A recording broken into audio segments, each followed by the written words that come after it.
Hey everybody, Mike Kopak here. I just wanted to show off my sim rig since there's a little thread going on of what everybody uses for their simulator, racing simulator setup. Um, so this is actually what it looks like right now. It was designed by myself, built mostly by my dad. He and I worked together on it. He's retired now, so he needed a project, and I found one for him. Mostly made out of wood, but the idea here was to be able to make something that would be quick, well, relatively quick to switch between flight simulator or racing. I think I've only switched it over to flight simulator once since I set it all up. So yeah, it ended up not being quite as easy to switch around as I had hoped. But yeah, let's just go through things. So let's talk a little bit about the cabinet first. The desk setup. This was all custom built by my dad. So basically, it's two side pods that, as you can see, the doors open on the front. I've got my bass shaker, amplifier, and power supply there. Down in the bottom, there's the APC unit, battery backup for everything, and a power strip to turn on and off the bass shaker setup. Most of the time I keep that closed though, really no reason to open it up. Oculus Rift, nice 3D printed stand for holding it.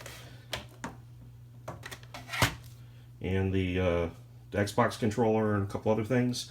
And a little stand for the touch controllers. I've got my Fanatec Formula One wheel back there.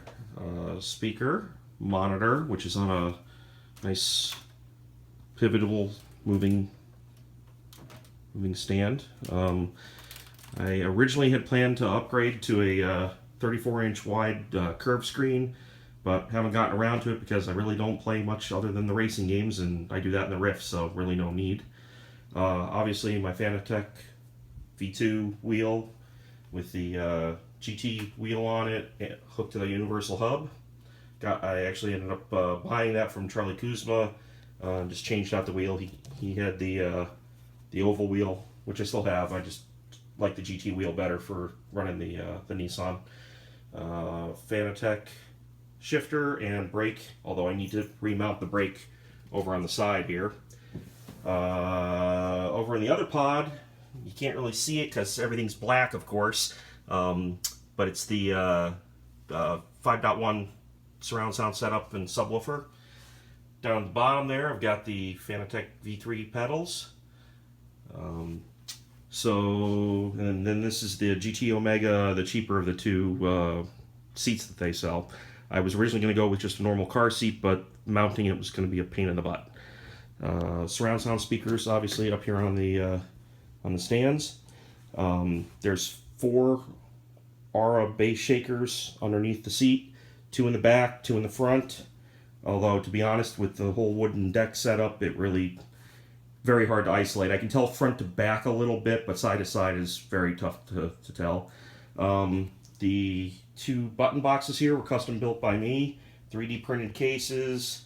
Got a lot of electronics from allelectronics.com. Basically, there's a Teensy 3.2 in each of these that I programmed. The top one does all my pit controls. So which tires, none, lefts, both, right, fuel, none, splash, half, full. Can do my quick repairs on and off, windscreen tear-offs on and off, clear out whatever commands I had set up, or send them. I've got the pit road limiter switch there. This one, you have your full ignition switch with a starter. This was meant to be a selector switch for things like brake bias and traction control selection, stuff like that. So you'd select which function you want to do there and then use this encoder to dial it up or down. But really haven't set that up yet, and frankly, we do so little with that stuff in the Nissan. It's really not a big deal. This rocker switch goes up and down, cycles through the black boxes, and then this lets me move up and down and change the values of the functions in the black boxes. And I have a tow/escape button there on the side. Cup holder down on the bottom there. This is all adjustable, I should say. So like the seating deck here As you can see, there's just a bolt that it just slides in. And so I can pull that out and slide the whole seating deck forward or backward. You can see the holes for different positions. Same thing with well, you can't really see it because everything's black, but the pedal slot, the pedal deck is on a slide mechanism as well. Same sort of thing. Just throw a bolt into the side. It's adjustable front and back, so that helps with different people, as well as also the seat can slide forward and backwards.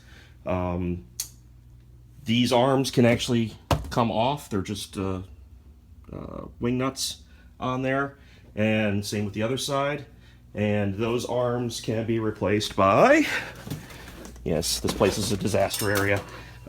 These arms, which were meant to be the flight control arms, and as you can see, I have my Cytec set up on it, but basically these just replace, there's two of these and they just replace the two that are there, so I can set up for flight sim. Also, the other cool thing is to be able to swap out the wheel for like a flight yoke, or if I don't want anything, it's just these little latches, you know, standard like gate latches, but you pull those two out, and then this whole panel, as you can see the seam here, this whole panel lifts out, and I can put another one in that has the flight yoke already attached, or I also have a blank one to just make it a flat desk. So have a lot of modularity there. I can change things out pretty easily. Changing the units out isn't the problem. It's rewiring all the USB cables that's a pain in the butt. So, but obviously, got my Oculus Rift sensors up on the wall there, two there, one more back here. So I get full 360 tracking. But yeah, that's about it. I have a little fan that blows on me to kind of help keep things cool. And that's pretty much my setup.